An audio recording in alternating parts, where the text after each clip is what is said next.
Welcome back to Sports Rap Live, everybody. We are here at Junction Bar and Grill, of course. Got the Rapp Pack in the building. Shout out to the Rapp Pack. Everybody's getting their crawfish on tonight. They're getting bigger every week, man. By the time we get to Mardi Gras, it should be just right. So if you're not into crawfish, come over here and get a steak. Come over and get some of their bomb tacos.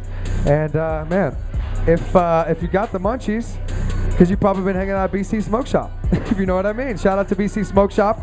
If you mention Rapp Pack at their 2 Houston locations, you get $20 off purchase of $100 or more. That's a deal, Tito. That is one heck of a deal, sir. Absolutely. Just mention Rapp Pack when you go by there. Not that I would know or anything, of course. No. I mean, it's fine glass art. And you know what? Who doesn't appreciate glass? That's right. Absolutely not. All right, well, hey, we got to get back into it. And I want to switch gears a little bit. We're going to talk Super Bowl, of course, all night and Sunday right here on Sports Talk 790 when we're out here at Junction Bar and Grill for the Super Bowl extravaganza with Sports Rap Live and the Rapp Pack. But the NBA beat, man. We're almost to the halfway point. And Maurice Bobb is here, back from Costa Rica. What's going on, Sports Rap Livers? Man, we're here, man. You know, we just came off the H-Town Sneaker Summit. There's a lot of momentum right now. We're really excited to be back here doing our damn thing, you know, live. But we're excited to have you back here on the table because there's a lot to get into in the NBA. And I just got to ask you right off the top, Maurice, have you ever been Mozgoved? I have never been Mozgoved, but I thank God that I've witnessed 2 Mozgovs. Who, by the way, Adam, who admits to being Mozgov? That's you would never admit to that. Well, apparently Kendrick Perkins is gonna have to fess up. Ball don't lie and video doesn't lie either. Absolutely not. How about Mozgov's legacy is having his name turned into a verb? Yeah, you got Mozgoved. Absolutely. Well, you know what, Iverson. Hey, Jordan got Iversoned. I could Mozgov on like a 8 foot. Who would you Mozgov? If you could pick one person to Mozgov. Luis. Oh. Is there any doubt? Shout out to Soccer Talker Luis. All right, well, hey, the clips look mighty fine right now. Of course, wow. Maurice writes for Slam Online, Slam Magazine. The cover this week, Adam, is Maurice. You say what now? What's the cover? The cover of Slam right now. The new cover just released today. Blake Griffin and Chris Paul. Lob Angeles is the tagline. Superfly. Great looking cover. Should be on stands this week and next week, depending on where you're located. Great cover. It's what we're going to bring into the All-Star game.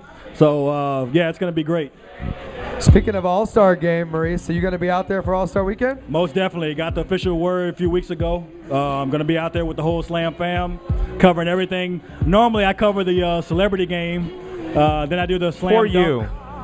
you. Yeah. Last year, Justin Bieber went off. Bieber ballin'. That was something to see up close.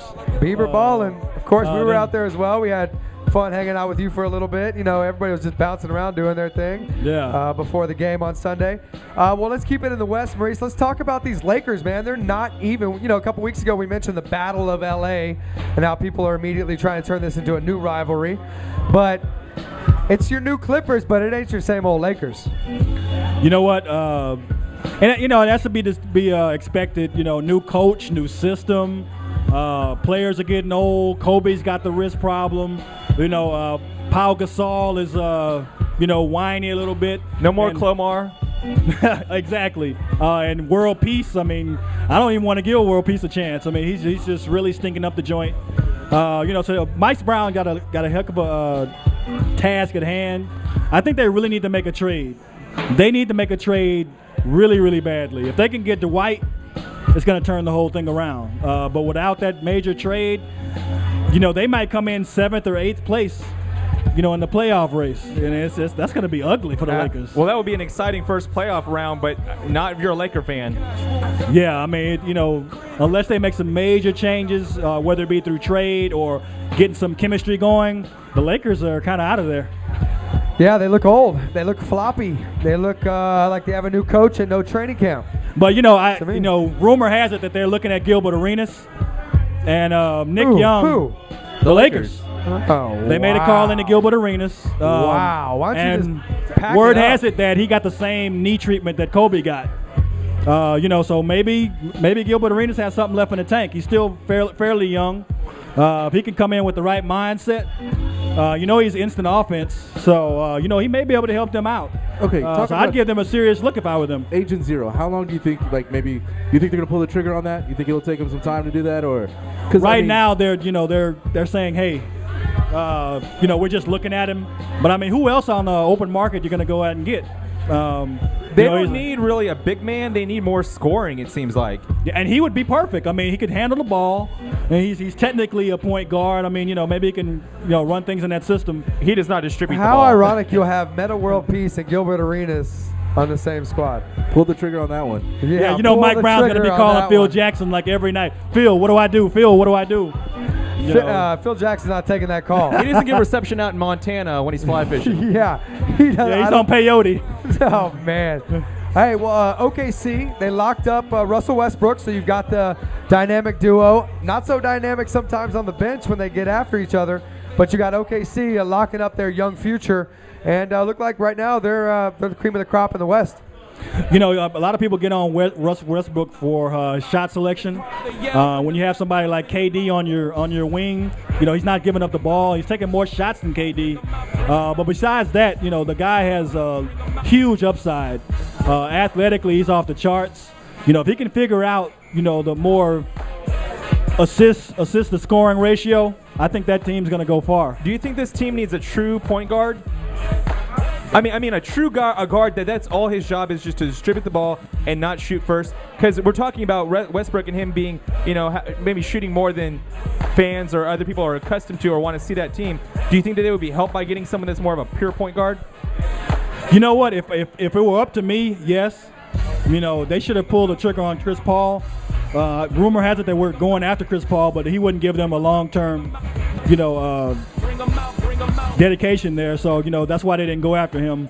If they could get a true point guard and start James Harden, have two offensive weapons on that team, it'd be unstoppable. Dallas Mavericks, are they on the ropes? Wow, and where's Dirk Nowitzki? Who is this guy?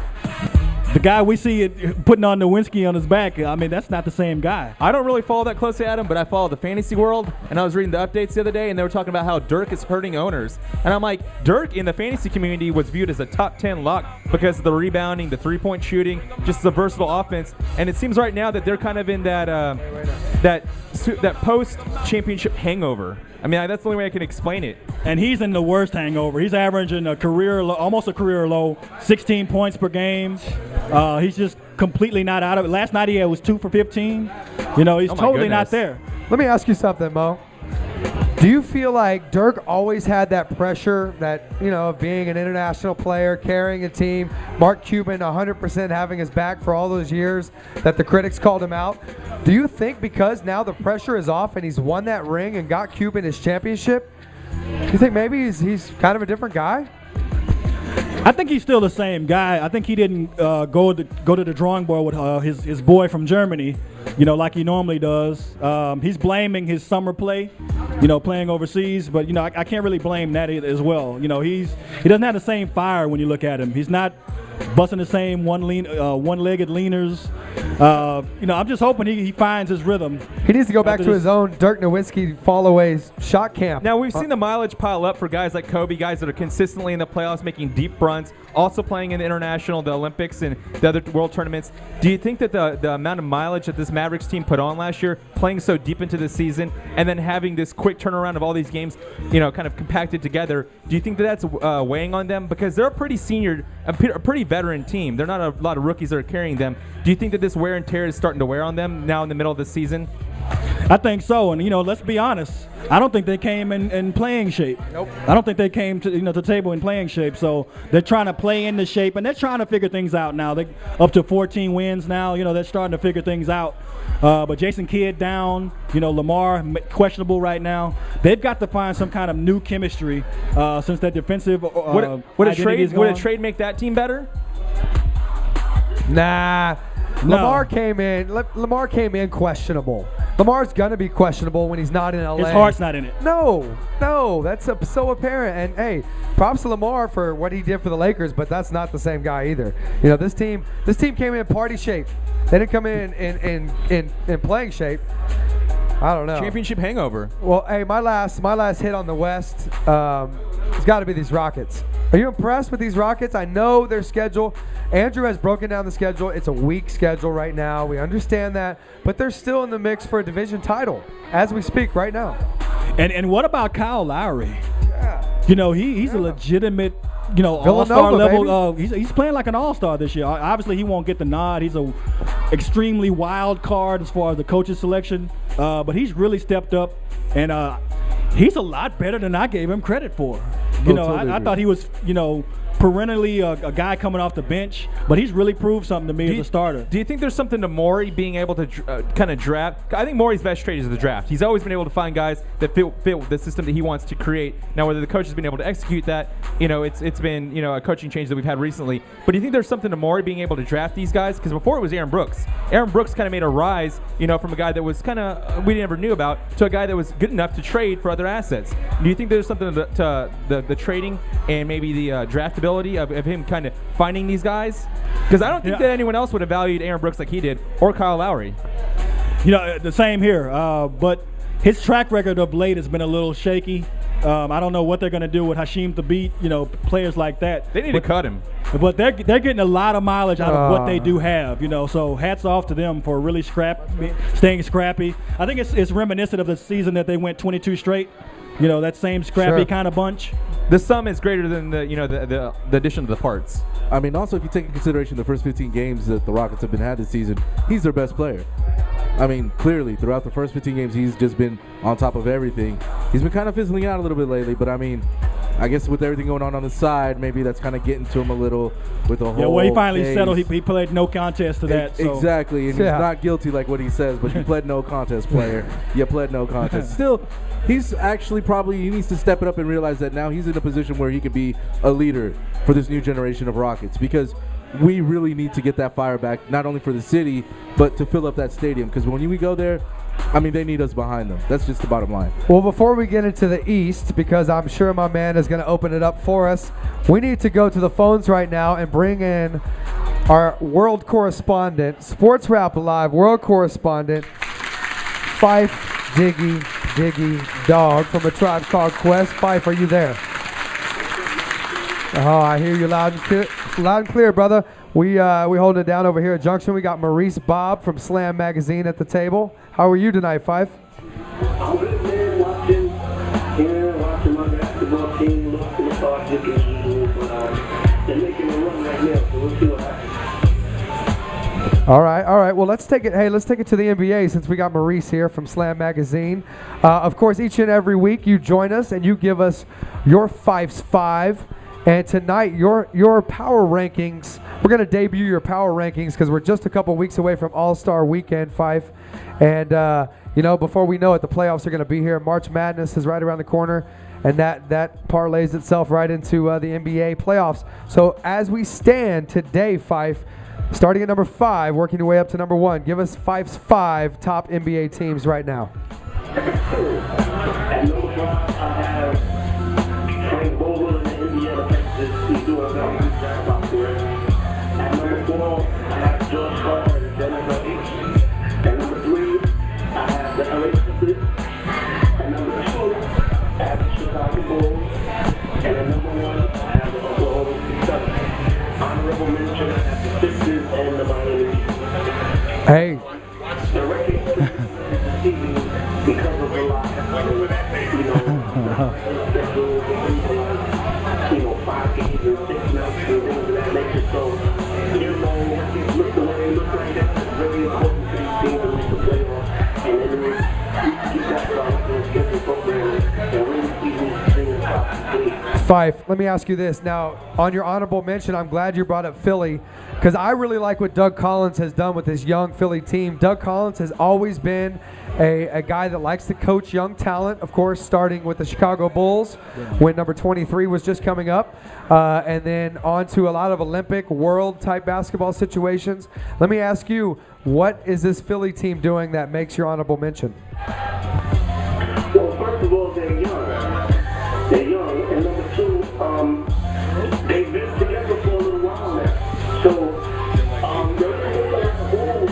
other than Maurice Bobb going to the Grizzlies, they didn't make a lot of moves, but that chemistry is speaking very loud.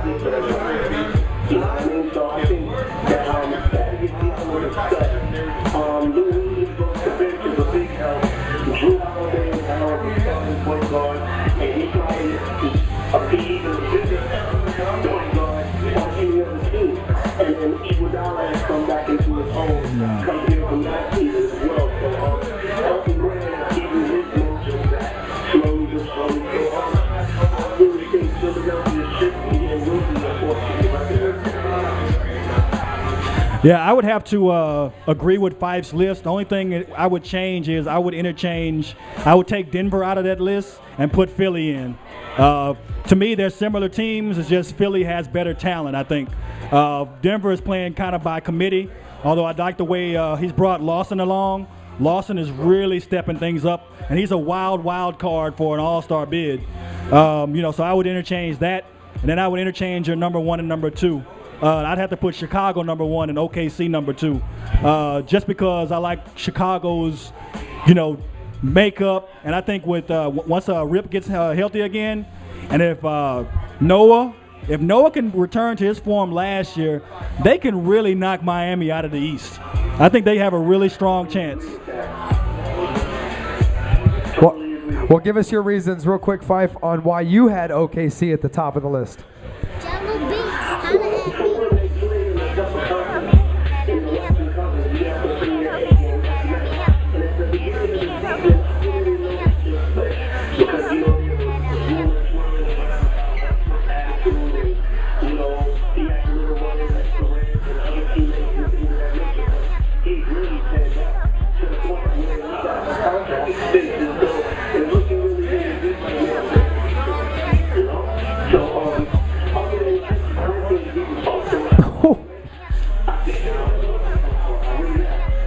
Whose dunk was better, Blake Griffin's or LeBron's over John Lucas III?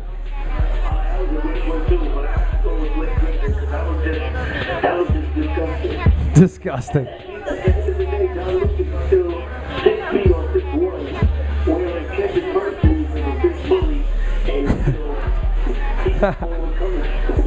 He's a bully from the block. He got a taste of his own medicine. Ain't nothing like dunking on that mug, too. He's got a mean mug, too. How about KD coming out saying that wasn't nothing? He said, wow.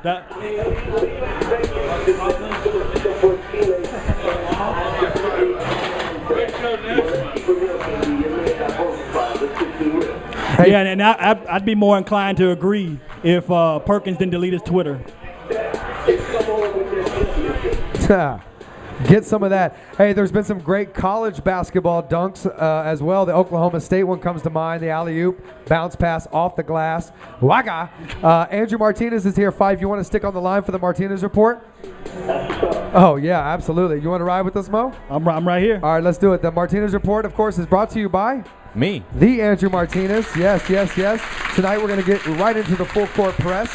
We're going to talk about who's in and who's on the bubble.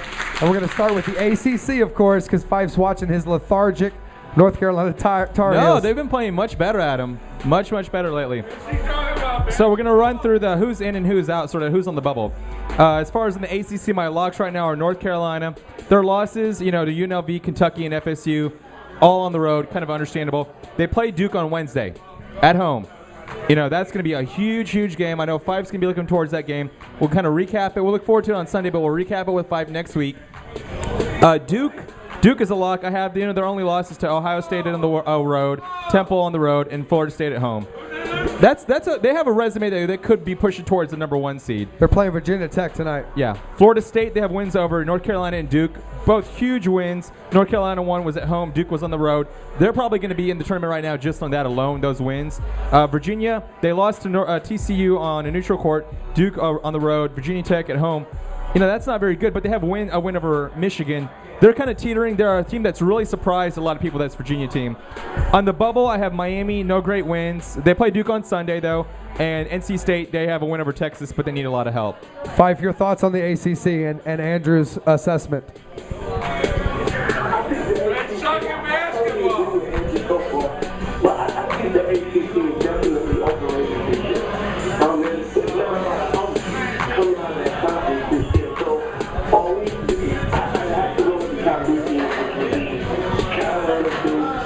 And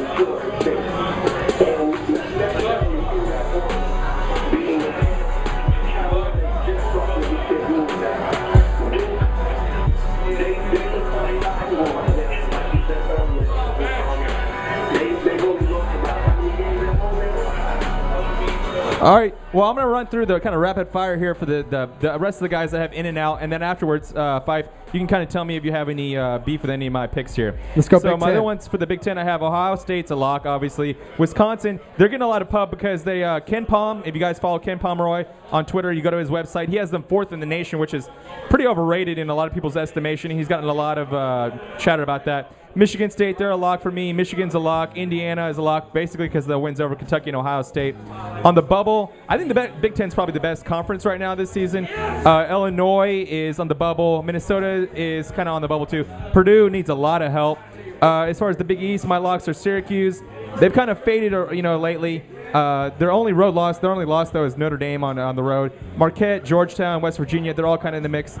UConn is really on the ropes right now, Adam. This team started off hot. I thought they could have made the Final Four for sure, but they've lost 4 in a row. They've lost basically 6 of their last 8 games. They're heading south quick. They need a lot of help. Just to round it out, though, Louisville, Seton Hall are still right there in the bubble. Notre Dame and Cincinnati need a lot of help.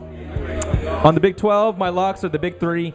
Baylor, Kansas, and Missouri. I know Baylor and Missouri play this Saturday, so that's a big game. I hope everyone in the Rapp Pack watches that game because that's really going to help decide the Big 12. On the bubble or on the fringe is K-State. They've been playing well, but they've had a couple of losses as of late. Iowa State's gotten some big wins, most notably Kansas as of late, so that's a big win for them. I think the Big 12 could maybe get 5 teams. The last 2 conferences, Pac-12, everyone's on the bubble. You got Cal, Washington, and Oregon. Washington's been playing better, but they pretty much squandered the entire non-conference season. Cal played good in the non-conference, but it's kind of squandered the regular season. It's between them 2 and Oregon. I think Stanford is pretty much on the outs right now. And the last conference that we're going to look at today is the SEC. I think Kentucky is clearly in there, number 1, might be my number 1 overall. Florida has been very feisty. I like them a whole lot. I like their size and Patrick Young a ton. Vandy got off to a slow start. They were pretty much dogged by everyone nationally because of how high they started in the polls, but they've come on late. Mississippi State, I have no way I've figured them out with Renardo Sidney. They're a complete, they're a head case. And Alabama is sort of been in the mix, but they've kind of faded here and there. So that's kind of where we're at with the who's in and out. Phife, do you have any picks or anything that you want to talk about those as far as the big BCS conferences of who you think should be in or out?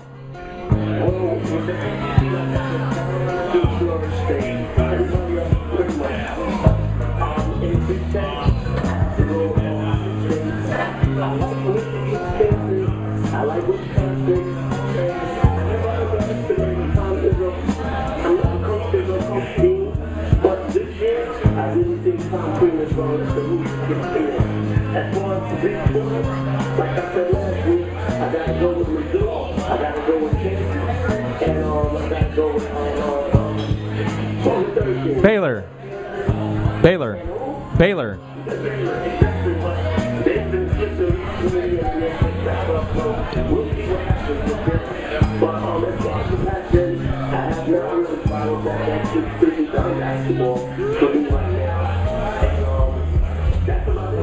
All right, Phife, I got one more question for you. Who's your National Player of the Year right now? I know we've kind of chatted about this and kind of had it, running down the last couple of weeks, but mine right now is Thomas Robinson, and then I probably have McDermott from Creighton, number 2. But who's your number 1 guy right now? Oh, man, I have to go with, I like Robinson from Kansas, I really do, but I have to go with my man. Now, Maurice.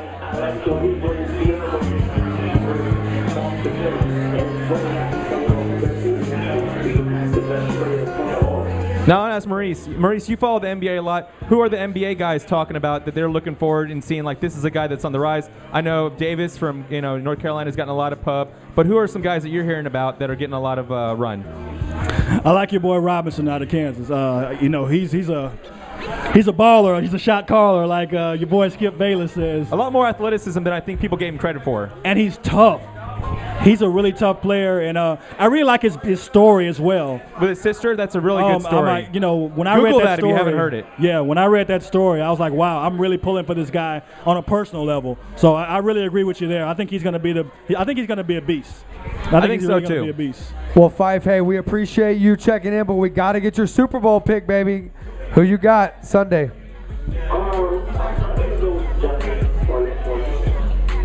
Giants? Giants. Okay, New York representative, although he's a Jets fan. All right, man, Phife, we appreciate you very much, of course. And we got a goodie bag coming your way from the H-Town Sneaker Summit. We're going to get you out here in the summertime. And next week we're doing Bracket Busters. We're going to break down all the mid-majors. Yep, so be ready, Phife. All right, we'll talk to you soon, man. Hey, we got to go to break right now. When we come back, we're going to talk a little more NFL, take it to the top of the hour, and we're going to wrap it up on Sports Rap Live.